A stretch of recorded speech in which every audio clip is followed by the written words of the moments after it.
Good morning. आपण पुन्हा एकदा एसटीएम चा जो काही रिमेनिंग पार्ट आहे तो आज बघणार आहोत. एसटीएम चं थर्ड युनिट आपण स्टार्ट केलेलं आहे. आपण केनिथ थॉमसच्या ज्या 5 स्टाईल्स आहेत कॉन्फ्लिक्ट रिझोल्युशनच्या तिथपर्यंत आलोय. तर कॉन्फ्लिक्ट्स कशामुळे तयार होतात, क्रिएट होतात आणि ते रिझॉल्व्ह कसे केले पाहिजेत याचे आपण 4 पर्याय बघितले आणि शेवटी त्यांनी त्यामध्ये काही स्टाईल्स दिलेल्या आहेत. कुठल्या स्टाईलने आपण कॉन्फ्लिक्ट दूर करू शकतो. बऱ्याचदा आपल्या घरामध्ये कॉन्फ्लिक्ट्स होतात आणि काही लोकांचं नेचर कसं आहे त्यानुसार ते कॉन्फ्लिक्ट रिझॉल्व्ह करतात. बरेच लोक निग्लेक्ट करतात, अवॉइड करतात. ते अवॉइडन्स कसा केला जातो, तर जर आपण सेल्स अँड डिस्ट्रीब्युशन मॅनेजमेंट बघतो तर त्यामध्ये जर अवॉइड करायचे असतील काही इश्यूज, तर ते केनिथ थॉमसने कशा पद्धतीची त्याची स्टाईल आहे काम करण्याची. प्रत्येकाची काम करण्याची पद्धत वेगळी बघा. तुम्ही जेव्हा काम करता, जेव्हा प्रॉब्लेम्स येतात, मग तेव्हा ते प्रॉब्लेम्स तुम्ही कसे सॉल्व्ह करताय. बरेच कामामध्ये खूप इश्यूज असतात, रोजच्या रोज डेली तुम्हाला त्याचा सामना करावा लागतो. तसंच इथे सुद्धा त्यांनी केनिथने काही गोष्टी सांगितल्यात आपल्याला. त्यामध्ये आपण हे 5 इश्यूज सॉल्व्ह म्हणजे कशी स्टाईल कुठली आहे त्याची, avoidance, aggression, accommodation, compromise, collaboration. तर हे आपण मार्केटिंग मध्ये, मला वाटतं सर्व्हिस मार्केटिंग मध्ये कॉम्प्रोमाइज करणं वगैरे हा प्रकार बघितलाय. तरी सुद्धा आपण यामध्ये डिटेल बघणार आहोत. तुम्ही बघू शकताय बघा, ही डायग्राम दाखवलेली आहे. म्हणजे कॉन्फ्लिक्ट म्हणजे 5 स्टाईल्स दिलेल्या आहेत. Ignoring others position, compromising, competitive, नंतर इन्सिस्टिंग. हे बघा इथे इन्सिस्टिंग, हे थोडंसं ब्लर झालेली diagram. Insisting on own position, त्यानंतर कोलॅबोरेटिव्ह, कॉम्प्रोमाइजिंग, इथे कॉम्पिटिटिव्ह, इग्नोरिंग अदर्स पोझिशन, इथे दिलंय making concessions, accommodating, accepting others position. Now let's see first one, avoidance. Diagram नाही काढली तरी चालेल. डायग्रामचं तसं एवढी काही नेसेसरी नाही. तुम्ही 5 स्टाईल्स मध्ये हे जे पॉइंट्स आहेत हेच डायग्राम मध्ये काढलेत ना, ड्रॉ केले अवॉइडन्स वगैरे, तरी सुद्धा चालते. Avoidance is used by the weak or disinterested members of the channel. And members who cannot solve problem try to avoid or ignore the problem. Solution of the conflict is postponed or avoided. Sometimes काय होतं की आपल्याकडे त्याच्यावर लागलीच solution नसतं. एखादा issue जर create झाला ना, चॅनल मेंबर्स असते आणि काय होतं की ते अवॉइडन्स करणं हा प्रकार त्यामध्ये येतो. मग आपल्याकडे सोल्युशन नाही ना, मग आपण कसं करणार की पोस्टपोन करणार, बघूया, उद्या बघूया, परवा बघूया, असं जे काही अवॉइड केलं जातं त्या गोष्टीला. लागलीच तुम्ही हातात तो प्रॉब्लेम सॉर्ट आउट करायला घेत नाही, जोपर्यंत तुम्हाला त्यावरचे सोल्युशन्स भेटत नाही, इग्नोर करता, त्याकडे थोडं दुर्लक्ष केलं जातं. अग्रेशन हा जो पार्ट आहे, aggression is use by the selfish members who only think of self-gain or personal motives with no care for others. They continue to work in the manner they believe in the best in their interest without bothering about the impact on the other channel partners. म्हणजे इथे काय असतं की ही जी style आहे ही कशी असते की तुम्ही तुमच्यामध्येच खूप इंटरेस्ट आहे तुमचा, तुम्हाला बाकीच्यांवर तुमच्या ऍक्टिव्हिटीचा काय इम्पॅक्ट होतो याकडे तुमचं फार लक्ष नसणार आहे. म्हणजे तुम्ही सेल्फिश मेंबर आहात असं म्हटलं. आणि अग्रेशन म्हणजे तुम्ही तुमच्या कामामध्ये पुढे जात राहता, कोणाचंही बॉदरिंग किंवा कोणाचंही बर्डन घेत नाही. बरेच लोक असे असतात, मी करतो तेच करेक्ट आहे. आणि मग तुम्ही बोदरिंग नाही येत म्हणजे काय की तुम्ही लोडच घेत नाही कुठल्या गोष्टींचा, की माझी एखादी ऍक्टिव्हिटी चुकीची झाली तर दुसऱ्या चॅनलवर त्याचा काय इम्पॅक्ट होणार आहे, कारण तुम्ही स्वतःमध्ये इंटरेस्ट दाखवता. पर्सनल मोटिव्ह तुमचे असतात, सेल्फ गेन असतात आणि सेल्फिश मेंबर असतात तुम्ही, म्हणून तुम्ही तुमच्या वर्क मध्ये कंटिन्यू राहता. अग्रेसिव्ह असे पर्सन असते, ही एक स्टाईल आहे.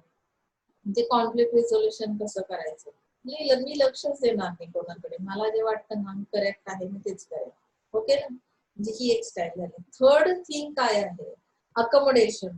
Accommodation is a solution through surrender.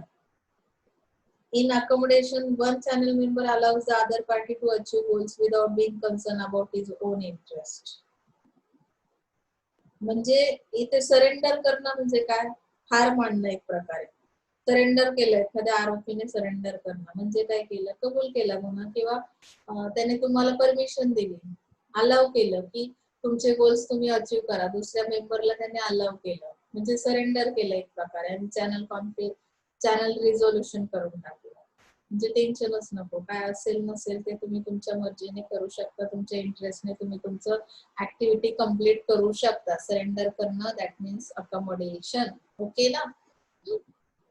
Compromise करणं, तुम्ही तर बऱ्याचदा म्हणाल मॅडम हा वर्ड म्हणजे माझ्या लाईफ मधलं सगळ्यात जास्त वेळा येणारा वर्ड आहे, मला बऱ्याच वेळेस कॉम्प्रोमाइज करावं लागतं. म्हणजे नक्की काय करावं लागतं, तर इथे सांगितलं it is a situation in which both the parties sacrifice to get a midway solution of the problem. They call for meetings, understand the nature of the problem and get a solution to the problem. म्हणजे इथे काय केलं जातं, sacrifice करणं, Midway solution काढायचं. कधी कधी तुमचा एका दोन्ही पार्टीचा थोडा थोडा लॉस पण झाला तरी चालेल, पण एक मिडवे काढायचं. कुठला प्रॉब्लेम क्रिएट झाला की मग त्याच्यावर डिस्कशन करण्यासाठी तुम्ही मीटिंग बोलवता किंवा ते प्रॉब्लेमचं नेचर म्हणजे कशा टाईपचा प्रॉब्लेम आहे, तो काय त्याच्यामुळे लॉस होतो, तर तो आपल्याला रिसोल्युशन करायचं. तर मग कॉम्प्रोमाइज करा, सॅक्रिफाईस करा दोन्ही पार्टीज, दोन्ही चॅनल मेंबर्स. ओके ना. मिडवे शोधून काढणं. कोलॅबोरेशन म्हणजे काय आहे की इथे तुम्हाला सहकार्य करणं ज्याला म्हणतो की कोलॅबोरेशन मध्ये काय सांगितलं, this is the most professional way to find a solution to any kind of conflict. म्हणजे हा प्रोफेशनल वे आहे कोलॅबोरेशनचा. सहयोग असणं मतलब क्या है कि the parties in conflict brainstorm on the problem areas and get a solution which is profitable to both the parties. It is win-win situation where both the parties gain through the approach. म्हणजे काय की इथे in reality avoidance and aggression are not solutions to resolve any kind of conflict. त्यांनी पुन्हा एकदा सांगितलंय collaboration हा professional way आहे ज्याच्यामध्ये काय केलं जातं की दोन्ही पार्टीज कशा प्रॉफिट मध्ये राहतील असं एखादं सोल्युशन काढलं जातं. म्हणजे ही विन विन अप्रोच आहे. आणि अवॉइडन्स किंवा अग्रेशन जे यापूर्वी आपण पाहिलं की एखाद्या प्रॉब्लेमला अवॉइड करणं किंवा पोस्टपोन करणं किंवा अग्रेसिव्ह राहणं, आपण आपल्याच इंटरेस्टने काम करणं, हे काही कॉन्फ्लिक्ट रिझोल्युशनचे प्रकार असू शकत नाही.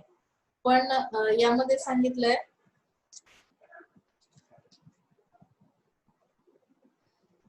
की इन्व्हॉल्वमेंट त्या चॅनल मेंबर्सची कशी आहे त्यावर ते डिपेंड करतं की आपण कुठल्या पद्धतीने प्रॉब्लेम सॉर्ट आउट करू शकतो. काही लोक ऐकण्याच्या मनस्थितीतच नसतात, मी जे बोलतो तेच खरंय असं जर एखादी पार्टी म्हणत असेल तर कोलॅबोरेशन होण्याचा काही चान्सच राहत नाही. बरोबर ना. म्हणजे इथे आपल्याला हे जे केनिथ थॉमसने ज्या स्टाईल सांगितल्या त्या पद्धतीने आपण कॉन्फ्लिक्ट्स घालवू शकतो. ओके. आता चॅनल मेंबर्सला मोटिवेट करायचंय बघा, कारण मोटिवेशनची गरज आहे. त्यांच्यातही कॉन्फ्लिक्ट्स होत आहेत आणि ते कॉन्फ्लिक्ट्स पण काढायला वेळ जाणार आहे, तर मग त्यांना मोटिवेशनची गरज पडते. मोटिवेशन कसं दिलं जातं, तुम्हाला चॅनल कॉन्फ्लिक्ट अवॉइड करायचे तर मग तुम्ही रेफरंट पॉवर यूज करा. मोटिवेशन कसं दिलं जातं, इट इज द इमेज और recognition that company enjoys in the market and such position gives the company power of reference. Members feel proud to be associated with such a company and it naturally motivates them to be associated with the company. Companies like ITC, HUL, Bisleri, Sony and many others enjoy referent power. यहाँ पे क्या होता है देखो, referent power यानी reference, recognition, image, ये words क्या कहते हैं कि कंपनी की जो इमेज मार्केट में है उसे हम रेफर कर रहे हैं, वहां पे अगर हम लोग काम कर रहे हैं, उसके लिए काम कर रहे हैं, वो जो चैनल है, चैनल मेंबर्स को मोटिवेट किस तरह से किया जाता है, तो अगर आपकी कंपनी की मार्केट में इमेज अच्छी है, उसका आइडेंटिफिकेशन बहुत अच्छी तरह से है, पॉपुलर कंपनी है, उसकी पावर जो है, पोजीशन जो है वो बहुत अच्छी तरह की है, तो उसका जो रेफरेंस है, मतलब members feel proud to be associated with such a company. Automatically वो लोग मोटिवेट हो जाते हैं कि मैं किस कंपनी के लिए काम कर रहा हूँ. रेफरेंस कंपनी का नाम बता रहे तो कंपनी का नाम तो बहुत बढ़िया, उन्होंने आईटीसी और एचयूएल बिस्लरी कंपनी के नाम दिए कि अगर ऐसे कंपनी में मैं काम कर रहा हूँ, तो शायद ऑटोमेटिकली मोटिवेशन मिलता है, रेफरेंस मिलता है उस कंपनी का, हमें आइडेंटिटी मिलती है उस कंपनी की। तो ये रेफरेंट पावर है जिसकी वजह से मोटिवेशन मिलेगा। अभी एक्सपर्ट पावर किसे कहते हैं कि that means it refers to some skills और capability that company possesses which can be imparted to the channel partners. Channel members can thus learn more about the technology and business and hence get motivated to be associated with the company. अभी कुछ company जो है ना, वो क्या करते हैं, skills provide करते हैं चैनल मेंबर्स को, मतलब कि टेक्नोलॉजी रिलेटेड कुछ स्किल है या अदर जो भी कैपेबिलिटीज है जो कि चैनल मेंबर्स के अंदर होनी चाहिए, उसके लिए ट्रेनिंग दिया जाता है। तो business related knowledge, technology related knowledge अगर आपको मिल रहा है, एक्सपर्ट आप बन रहे हो बिजनेस में, तो ऑब्वियसली आपको क्या मिलेगा, यहाँ पे मोटिवेशन मिलेगा कि अरे उस कंपनी के साथ अगर मैं काम करूंगा तो मुझे कुछ नॉलेज तो मिलेगा जो मेरे पास नहीं है, तो मैं अपडेट हो सकता हूँ। तो इस तरह से वो क्या करेंगे कि जैसे उन्होंने बताया technology oriented companies in automobile, electronics and telecommunication use this expert power. इस तरह के जो कंपनीज है, ऑटोमोबाइल की कंपनीज या इलेक्ट्रॉनिक्स के, वो लोग क्या करते हैं, इस तरह की एक्सपर्ट पावर यूज करते हैं।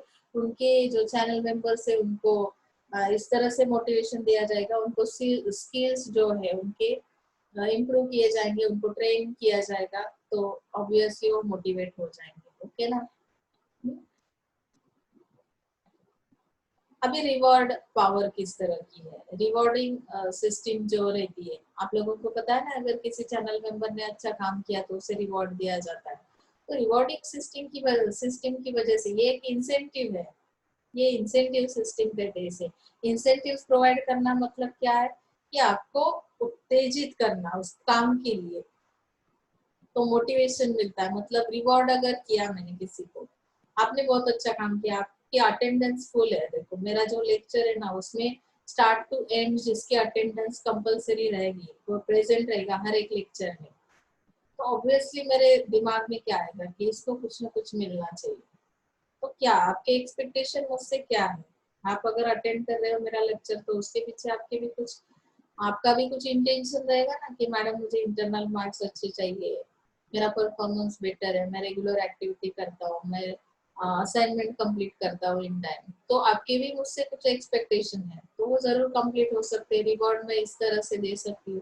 तो यहाँ पे भी इस तरह का है कि आपका परफॉर्मेंस कैसा है एज अ चैनल मेंबर, तो आपको रिवॉर्ड किया जाएगा, रिवॉर्ड दिया जाएगा और ये इंसेंटिव्स आपको प्रोवाइड किए जाएंगे, तो इसकी वजह से आपका परफॉर्मेंस अच्छा हो जाएगा, मोटिवेट हो जाएंगे आप लोग। लेजिटिमेट पावर ये क्या कहती है, लेजिटिमेट यानी कि यहाँ पे लीगल आपके ऊपर कुछ एक्शंस लिए जाएंगे, यानी कि this power refers to power और authority derived by company from any contract और agreement signed by the company with its channel partner like distributors. यहाँ पे एग्रीमेंट्स ही किए जाएंगे, एग्रीमेंट्स के दौरान आपका परफॉर्मेंस कैसा होना चाहिए वगैरह, यानी कि कितने टाइम के लिए वो एग्रीमेंट है, कि वैसे साइन किया हुआ एग्रीमेंट रहेगा, कंपनी ऐसे साइन करवाएगी चैनल में पार्टनर्स के थ्रू। तो यहाँ पे agreement gives the company legal power to expect the members to perform as per the expectation और members are obligated to do so. यहाँ पे क्या है कि एग्रीमेंट किया हुआ है ना कि आपको किस तरह का परफॉर्मेंस, एक्सपेक्टेशंस कंपनी के क्या है आपसे एज अ चैनल मेंबर, तो उस तरह का अग्रीमेंट करने के बाद आपकी भी जिम्मेदारी बनती है कि आप भी वैसा परफॉर्मेंस करो। अदरवाइज उन्होंने दूसरी भी प्रोविजन कर रखी है कि अगर आपका परफॉर्मेंस सही से नहीं हो रहा है तो हम लोग किस तरह से ये एग्रीमेंट क्या कर सकते, क्लोज कर सकते, तो आपके लिए पनिशमेंट भी रहेगी। तो शायद पॉसिबल है यहाँ पे लीगल वे से हम लोग क्या करेंगे, मोटिवेट करेंगे, यानी कि आपने एग्रीमेंट साइन किया तो आपकी कंपलसरी रिस्पॉन्सिबिलिटी बनेगी। ओके ना, यहाँ पे ना ही रिवॉर्ड है ना कुछ और है, तो फिर लेजिटिमेट पावर है। कोर्सिव पावर यानी यहाँ पे जबरदस्ती काम करवाया जाएगा, तो कंपनी किस तरह से वो कोर्सिव पावर यूज करती है कि बड़ी बड़ी कंपनीज जो है, लार्ज कंपनीज, तो पावरफुल होने की वजह से, स्ट्रांग पोजीशन के ऊपर होने की वजह से वो क्या करते हैं, बहुत बार उनकी पावर का गलत इस्तेमाल करते हैं, वो कोर्शन करते हैं, यानी कि घबराते हैं जो उनके चैनल मेंबर से, अगर आपने सही से परफॉर्म नहीं किया तो आपके ऊपर ये एक्शन ली जाएगी, आपको मार्केट से निकाल दिया जाएगा, मतलब कुछ भी हो सकता है उसमें। मैं ये थोड़ा सा बता रही हूँ कि इलीगली वो क्या करते हैं कि काम करवा लेते हैं क्योंकि उनकी पावर है मार्केट में, उनका बिजनेस बढ़िया है, पॉपुलर लोग हैं वो, तो उनसे कौन पंगा लेगा, ऐसा सोच के भी बहुत बार हम लोग अच्छा परफॉर्मेंस दे रहे हैं। तो मतलब चैनल मेंबर के ऊपर जबरदस्ती काम करवाया जाता है। तो इस तरह से ये मोटिवेटिंग चैनल मेंबर्स है। लेकिन ये जो भी कोर्सिव पावर है ये अवॉइड करनी है। It is not a motivating factor, ये मोटिवेशन वाला फैक्टर नहीं। आप मोटिवेट होके नहीं काम कर रहे, आप घबरा के काम कर रहे हो, किसी के डर से काम कर रहे हो, तो ये मोटिवेशन नहीं हो सकता, इसको अवॉइड करना पड़ेगा। It should rather be replace by persuasion which can get closer to motivation। Persuasion यानी कि आपका माइंड रेडी करना पड़ेगा। हमें आपको शायद कभी कभी नींद भी आती होगी लेक्चर में, तो मुझे आपके ऊपर जबरदस्ती नहीं करनी है। आपको क्या करना है कि नींद ही ना आए, इसके लिए मुझे क्या करना पड़ेगा, माइंड सेट करना पड़ेगा, आपका रोल क्या है वो बताना पड़ेगा। उसके बाद आपसे काम करवाना है, यानी कि लेक्चर को आपको सुनना है, उसको अंडरस्टैंड करना है, उसमें कुछ क्वेरीज है तो क्वेश्चनिंग करना है या असाइनमेंट्स कंप्लीट करना है, ये आपका ही काम है। ये कोई घर वाले नहीं कर सकते आपके लिए। आपके लिए क्या कर सकते हो, फीस पेड कर सकते हो, आपका स्टडी नहीं कर सकते। ये काम तो आपको ही करना पड़ेगा, ये मुझे आपको बताना पड़ेगा। उसके बाद माइंड सेट किया, मतलब मैंने परसुएशन किया, उसके बाद अगर मैं आपसे काम करवा रही हूँ तो ये जबरदस्ती नहीं होगी। अगर मैंने बताया आपने अटेंड नहीं किया तो मैं आपको मार्क्स नहीं दूंगी, ये जबरदस्ती हो गई ना। जबरदस्ती काम अच्छे से नहीं होता है। तो हमें क्या करना है कि ये मोटिवेशन का फैक्टर नहीं है, तो हमें परसुएशन करना पड़ेगा। उसके बाद हम काम करवा सकते हैं, मोटिवेट कर सकते हैं कस्टमर channel members को। Okay, now see selecting channel partners, how to select। अभी चैनल पार्टनर्स को सिलेक्ट करना है, तो उसमें उन्होंने बताया motivation of channel members can become much easier if the correct channel partner are selected. Partner कौन सा है उसके ऊपर डिपेंड करता है कि मोटिवेशन किस तरह से किया जाएगा। Channel member can become much easier, मतलब if the correct channel partner are selected. Motivation करना कब इजी हो जाएगा, no problem should arise if the right channel partner is selected for distribution.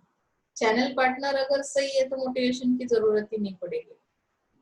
लेकिन ऐसा तो पॉसिबल नहीं, हर काम में कुछ 50% लोग अच्छे रहते, 50% काम ना करने वाले रहते। तो बहुत बार ऐसा नहीं होता है 100% अच्छे पर्सन ही मिलेंगे, चैनल मेंबर भी मिलेंगे, ऐसा तो नहीं है।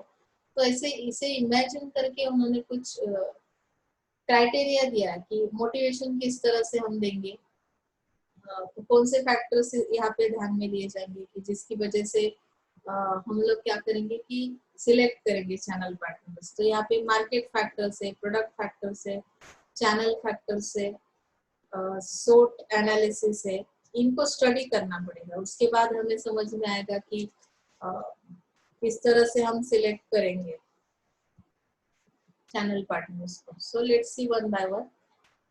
Market factors, it refers to the existing market structure of the product, and this includes the process of buying and selling, consumer location and preferences, and the behavior, existence or proportion of industrial or organizational buyers। Market factors क्या कह रहे हैं, existing market का structure किस तरह का है, buying और सेलिंग के प्रोसेस किस तरह से हो रही है, कंज्यूमर का लोकेशन किस तरह का है, वो किस चीज को प्रेफरेंस कर रहा है। आप रहते खेड़ में हो, आपको एफएमसीजी के प्रोडक्ट्स की जरूरत है या इलेक्ट्रॉनिक प्रोडक्ट्स की जरूरत है। बाइंग सेलिंग इस तरह का है कि एज पर सिचुएशन फ्लेक्सिबिलिटी है उसमें।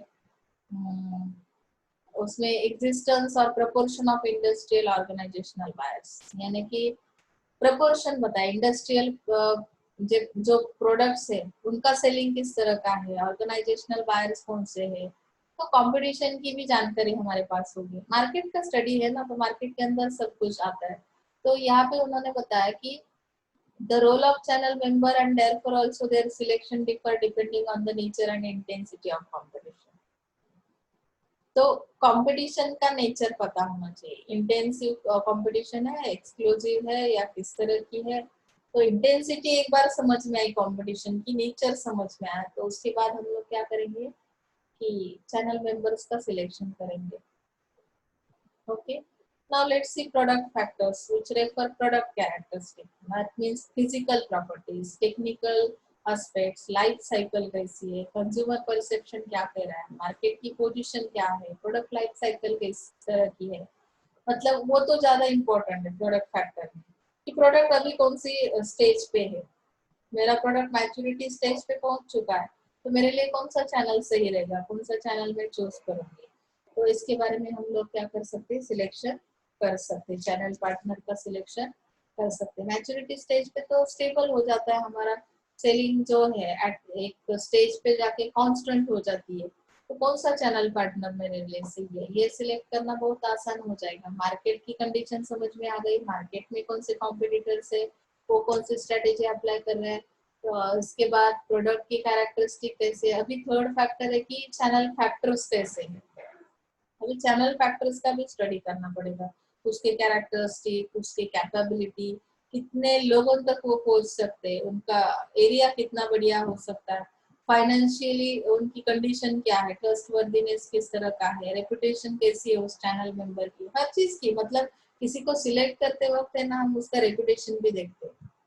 अभी क्लास में भी बहुत सारे स्टूडेंट्स रहते हैं, किसी एक का रेपुटेशन अगर अच्छा रहा तो शायद आगे जाके फ्यूचर में भी उसको अच्छे अपॉर्चुनिटीज मिलते हैं। क्यों, रेपुटेशन अच्छा कैसे बना, वो बनाना पड़ता है, रेपुटेशन बनाने के लिए बहुत सारे एफर्ट्स लेने पड़ते हैं, अच्छी पब्लिसिटी के लिए आपको बहुत एफर्ट लेने पड़ेंगे। तो एफर्ट्स किस टाइप के होने चाहिए,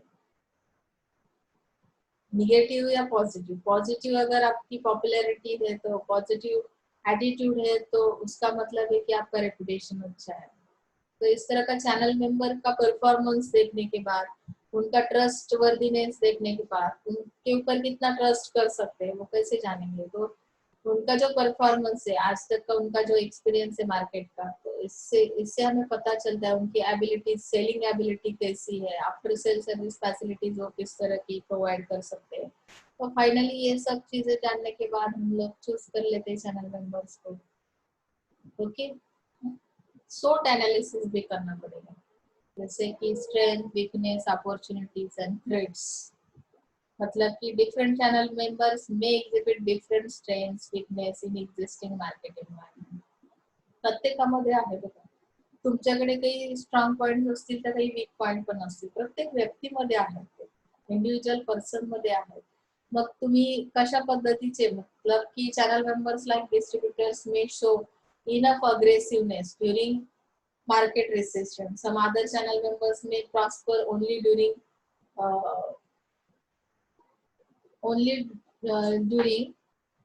time. Some channel members like dealers or retailers may be effective in purchasing.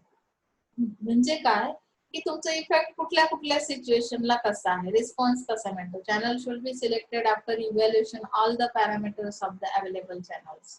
Channel के अंदर कौन कौन सी एबिलिटीज है, किस तरह के प्रोडक्ट्स के साथ, मतलब कि किस तरह के प्रोडक्ट सेल करते वक्त आपका परफॉर्मेंस कैसा रहता है, स्लो मूविंग प्रोडक्ट्स के लिए आपके चैनल मेंबर्स कितना इफेक्टिवली काम कर रहे हैं, तो उसके हिसाब से हम SWOT एनालिसिस कर सकते हैं, स्ट्रेंथ वीकनेस पॉइंट्स या अपॉर्चुनिटीज थ्रेट्स को जान सकते हैं। तो यहाँ तक तो आपको समझा ही होगा, ऐसे मुझे समझ रहा है। तो हम आगे चलते हैं, अभी सिलेक्शन प्रोसेस पे चलते हैं। ये सिलेक्शन प्रोसेस किस तरह की रहती है, ये अभी हमने इतने सारा स्टडी किया, मार्केट फैक्टर एनालिसिस किए, प्रोडक्ट फैक्टर एनालिसिस किए, चैनल फैक्टर SWOT एनालिसिस किया, इसके अंदर ही देखो सिलेक्टिंग चैनल पार्टनर्स के लिए हमने ये चारों फैक्टर स्टडी किए। उसके बाद सिलेक्शन की प्रोसेस किस तरह की होगी,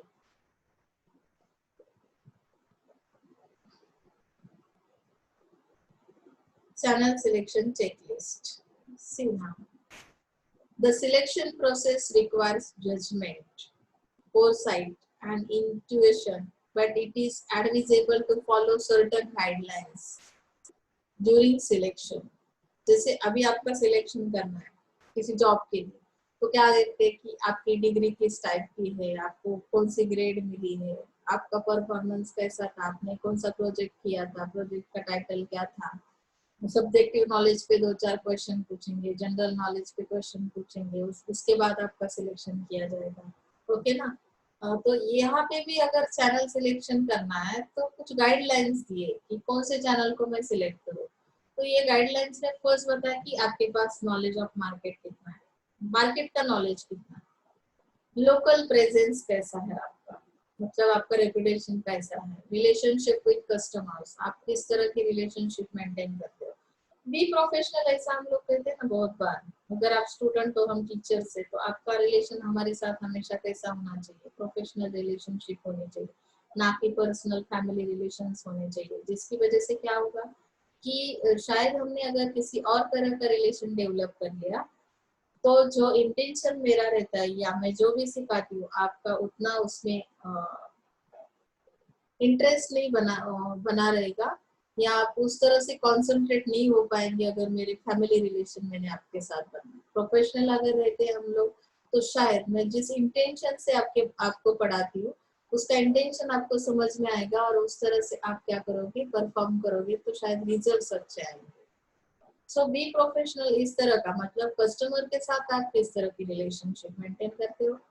रेपुटेशन इन मार्केट, आपका मार्केट में रेपुटेशन किस तरह का है, फाइनेंशियल स्टेबिलिटी आपकी किस तरह की है, सेल्स एरिया कितना कवर कर सकते हैं, आपकी एबिलिटी कितनी है, सेलिंग स्किल्स आपके अंदर किस तरह के हैं, कॉम्पिटिटिव सर्विस स्किल्स, मतलब कि कंपटीशन अगर बहुत हाई है तो ऐसे हालात में आप किस तरह से डिसीजन लेते हो, आपके अंदर कौन से स्किल्स है, मार्केटिंग सपोर्ट टू मैन्युफैक्चरर, आप सपोर्ट कितना दे सकते हैं सर, मैन्युफैक्चरर के लिए आपका सपोर्ट कितना बना रहेगा, शेयर वैल्यूज एंड कल्चर, आप किस तरह का कल्चर अप्लाई करते हो। इस तरह उन्होंने बताया कि इथिकल प्रैक्टिसेस आप अप्लाई करते हो, नेसेसरी लीडरशिप स्किल आपके अंदर है as a channel member, channel partner, तो चैनल को सिलेक्ट किया जाएगा। मतलब ये गाइडलाइन है, ये क्राइटेरिया दिया हुआ है, ये सब देखने के बाद आपको फाइनल करना है। अगर इसमें से आपके कितने पॉइंट्स है, 1 2 3 4 5 6 7 8 9 10 11 12, 12 इसमें से आप अगर 10 11 तक पहुंच रहे हैं, मतलब मैक्सिमम आपका परफॉर्मेंस अच्छा है, तो हम लोग सिलेक्ट कर सकते हैं। एक आध दूसरा तो वीक हो सकता है, कभी कभी आपके पास फाइनेंशियल स्टेबिलिटी मतलब इतनी ज्यादा भी नहीं और इतनी कम भी नहीं है, तो हम लोग एडजस्ट कर लेते हैं, ऐसे चैनल को भी सिलेक्ट कर लेते हैं। कभी कभी हमें भी थोड़ा सपोर्ट देना पड़ता है उनको, कोई एक वीक पॉइंट है, अगर 11 पॉइंट स्ट्रांग है तो एक किसी पॉइंट के लिए हम सपोर्ट दे सकते हैं। नेसेसरी लीडरशिप स्किल्स नहीं तो उनको किस तरह से डेवलप किया जाएगा, तो इसके बारे में भी हम सोच सकते हैं। ऑल पॉइंट्स तो सबके पास नहीं होते, बहुत बार मैंने आपको पहले ही बताया कि कोई इतना स्ट्रांगली वीक भी नहीं है और स्ट्रांगली हाई क्वालिटी का भी नहीं हो सकता, कोई ना कोई स्ट्रांग कोई ना कोई वीक पॉइंट तो हर एक किसी में होता है। So let's see next point, evaluation कैसे किया जाएगा। Evaluating channels में evaluation and control are two essential ingredients and also final steps in effective management of distribution channel. मेरे पास बहुत सारे चैनल मेंबर्स है जो बहुत अच्छा परफॉर्म कर रहे हैं, बहुत अच्छा उनकी क्वालिटी है, तो मुझे उसमें से कोई एक या दो ही चूज करने हैं, तो कैसे करूंगी, इवैल्यूएशन कैसे किया जाएगा। All FMCG companies like the HUL, Colgate, Nestle regularly evaluate the performance of their channel members. इस तरह से वो इवैल्यूएशन करते हैं। तो evaluation is more commonly done on monthly basis, evaluation कभी कभी मंथली बेसिस पे किया जाएगा, क्वार्टरली बेसिस पे भी होगा। तो जो मंथली बेसिस पे किया जाता है उसमें उन्होंने बताया कि performance evaluation is done on the basis of prescribed standard task and targets. Evaluation कैसे किया जाता है कि आपका एक स्टैंडर्ड आपने मेंटेन किया हुआ है, वैसे आपका परफॉर्मेंस है, टास्क जो दिया है आपका मैक्सिमम कितना एक्सपेक्टेशन है कि कितना परफॉर्मेंस उस टास्क के लिए कितना आपका परफॉर्मेंस अच्छा बेटर होना चाहिए, अचीवमेंट किस तरह की होनी चाहिए, टारगेट एरिया दिया हुआ है, आप उस टारगेट एरिया के अंदर किस तरह से टारगेट कर रहे हो उस कस्टमर को, वहां तक आपका डिस्ट्रीब्यूट चैनल पहुंच रहा है कि नहीं पहुंच रहा है, आपका परफॉर्मेंस किस तरह का है। किस तरह से हम मंथली या क्वार्टरली बेसिस पर कंपनीज क्या करती है, इवैल्यूएशन कर लेती है। ओके ना, तो ये जो इवैल्यूएशन प्रोसेस है उन्होंने बताया, देखो इसमें ये भी पेज थोड़ा सा ब्लर हो गया। Evaluation process has to objectives, See this. First is to assess the performance level of different channel members. Okay, to distinguish between good and average performance.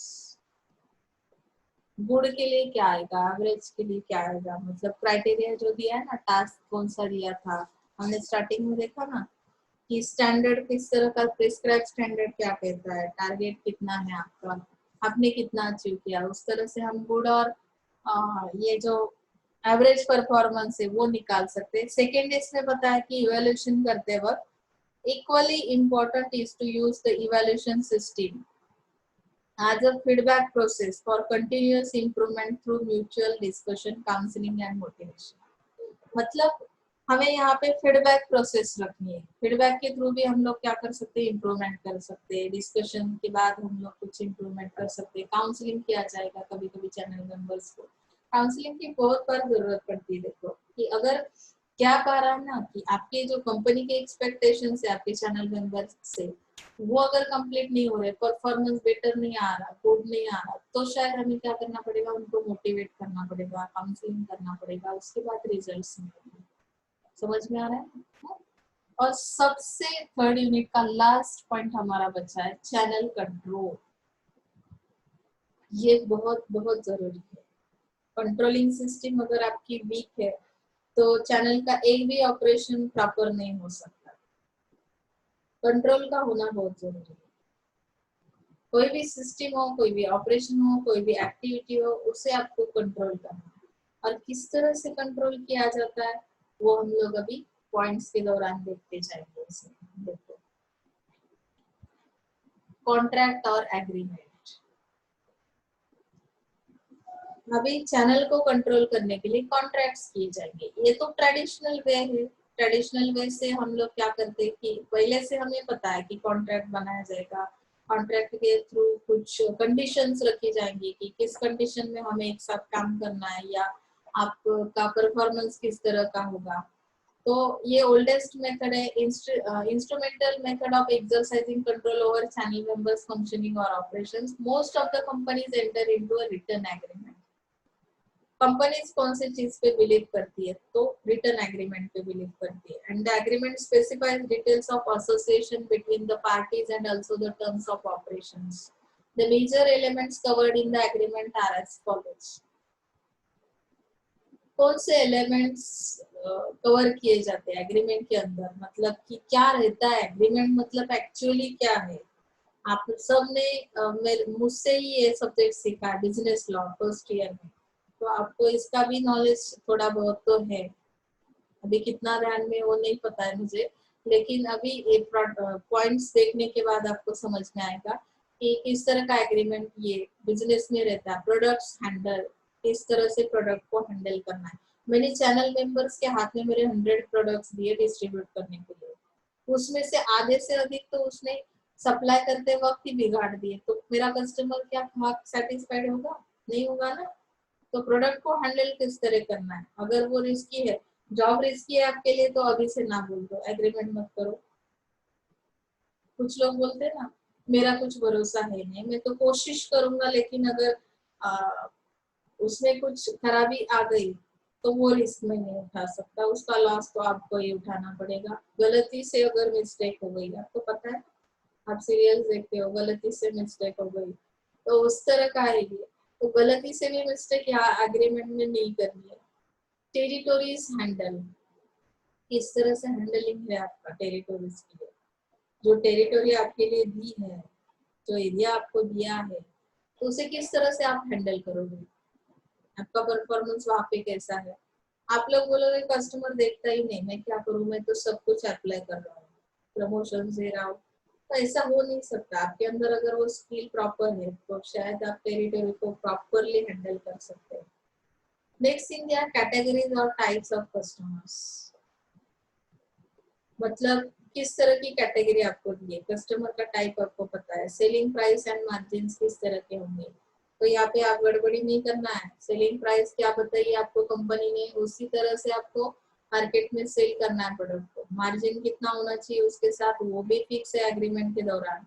Sales promotion responsibility of channel partner, मतलब कि channel partner को कौन सी sales promotion की responsibility दी है, तो किस तरह की प्रमोशंस होने चाहिए उसका भी एग्रीमेंट होगा। पेमेंट क्रेडिट मैकेनिज्म दिया जाएगा, क्रेडिट कितना दे सकते हैं, पेमेंट किस तरह का होगा, कैश में होगा या किस तरह का होगा, या इंस्टॉलमेंट पे बेस पे दिया जाएगा या पूरा के पूरा एक साथ दिया जाएगा। पेमेंट की सिस्टम पूरी उसमें एक्सप्लेन की जाएगी। Inventory levels management by the channel partner, मतलब इन्वेंटरी लेवल मतलब क्या है, इन्वेंटरी में जो प्रोडक्ट्स लिस्ट है आपकी, तो उसकी लेवल क्या रहेगी, कितनी वैरायटी आप मैनेज कर सकते हो एट ए टाइम, कितना डिस्ट्रीब्यूट कर सकते हो मार्केट में प्रोडक्ट, वो भी डिसाइड किया जाएगा एग्रीमेंट के अंदर। इस तरह से हम कंट्रोल करेंगे, मतलब वो खुद से कुछ भी डिसाइड नहीं करने वाले, हमने वो सारी चीजें उनसे एग्री करवाई है, उस पर साइन लिया है, कॉन्ट्रैक्ट बनवाया, अगर ये इस तरह का परफॉर्मेंस नहीं दे रहे तो अभी के अभी कॉन्ट्रैक्ट कैंसिल किया जाएगा और उसके लिए आपको पनिश भी किया जाएगा कुछ यहाँ पे। ओके, बजट एंड रिपोर्ट्स बनाए जाएंगे कंट्रोलिंग के लिए। रिपोर्ट्स अगर मैं बना रही हूँ, रिपोर्टिंग टाइम टू टाइम ले रही हूँ, मॉनिटरिंग कर रही हूँ, तो शायद इजी है कि कंट्रोल में रखना चैनल मेंबर्स को। तो यहाँ पे प्रॉपर रिपोर्टिंग सिस्टम होना जरूरी है। Reports can be weekly, monthly, quarterly. Reports किस तरह के बनाएंगे उसका एक फॉर्मेट दिया जाएगा कि आपको वीकली रिपोर्ट चाहिए, मंथली चाहिए, तो किस तरह का फॉर्मेट है आपका, उससे आपको पता चलेगा कि ये किस तरह से काम कर रहा है channel. Weekly reports can be short and precise, showing immediate results. एक वीक में ही पता चलता है, इसके लिए हम लोग बोलते हैं कि एक वीक के बाद अगर ये रिपोर्ट रहा तो मंथ में क्या परफॉर्मेंस देंगे ये लोग। समझ में आ रहा है? तो डिस्ट्रीब्यूशन ऑडिट भी किया जाएगा। डिस्ट्रीब्यूशन ऑडिट यानी कि it means for evaluation and control of channel partners. तो ऑडिट के अंदर फाइनेंशियल ऑडिट की तरह ही ये डिस्ट्रीब्यूशन ऑडिट किया जाएगा। The objective of distribution audit is systematic analysis of activities. Auditing मतलब क्या रहता है कि आपकी परफॉर्मेंस का एनालिसिस किया जाता है कि आप किस तरह की एक्टिविटी कर रहे हो, आपका टारगेट क्या था, आपके रिजल्ट किस तरह के आ रहे हैं। शॉर्टकट्स तो कोई यूज नहीं ना कर रहा, तो इस तरह से वो ऑपरेशंस को क्या करेंगे, मॉनिटर करेंगे, उसमें अगर कुछ वीक पॉइंट्स दिखाई देते तो हम इम्प्रूवमेंट करने की कोशिश करेंगे। तो यहाँ पे इस तरह के इंस्ट्रूमेंट्स हम लोग यूज कर सकते हैं। Instruments of control can be used through persuasion or authority, and if none of these work, companies may adopt the coercive method, which is almost an extreme step. And in control process, the use of persuasion and authority is called zone of tolerance. Coercion may lead to intolerance. म्हणजे काही ठराविक मर्यादेपर्यंत limitations असतात काही, की खराब performance असतात त्यामध्ये आणखी किती असू शकतो, एखादा पर्सन वाईट आहे असं आपण बोललो तर तो कशा पद्धतीने वळवता येईल, मग त्याच्यावर कोर्शन हा प्रकार नाही चालणार आहे, त्याला काय करावं लागेल, झोन ऑफ टॉलरन्सच्या अंडर तुम्हाला काय करावं लागेल, परस्युएशन्स करावे लागतील आणि त्यानंतर ते ऑडिट केल्यानंतर तुमच्या परफॉर्मन्स मध्ये इम्प्रूव्हमेंट आणावी लागेल। समजते इथपर्यंत? म्हणजे तुम्हाला थर्ड युनिट आपला संपतोय इथे एचडीएम चा। आपण नेक्स्ट लेक्चरला फोर्थ युनिट स्टार्ट करणार आहोत। तत्पूर्वी मी तुम्हाला क्वेश्चनरी देते, त्यामध्ये ब्रॉड क्वेश्चन्स दिले 10, ते तुम्ही असाइनमेंट म्हणून सॉल्व करायचे आहे। खूप इझी आहे हा टॉपिक, मला वाटतं तुम्हाला समजलाच असणार आहे, कारण की त्यामध्ये होलसेलर, रिटेलर, चॅनल पार्टनर म्हणून तेच आहे, त्यांचा परफॉर्मन्स कसा आहे, त्यांना सिलेक्शन कसं होतं, कॉन्ट्रॅक्ट्स कसे होतात, रिझोल्युशन कसं होतं, त्यांनी थॉमसचे स्टाईल सांगितले, अकोमोडेशन आहे त्यामध्ये, किंवा पोर्शन वगैरे पण एक्सप्लेन केलंय। तर हे सगळं खूप खूप इझी आहे, तुम्हाला अडचण येणार नाही। हे 10चे 10 क्वेश्चन तुम्ही तुमच्या नोटबुक मध्ये सॉल्व करायचे आणि ग्रुपवर त्याचे आन्सर्स टाकायचे आहेत। तुम्ही करायलाच असं समजून मी इथे थांबते आजच्या दिवसासाठी। So thank you so much.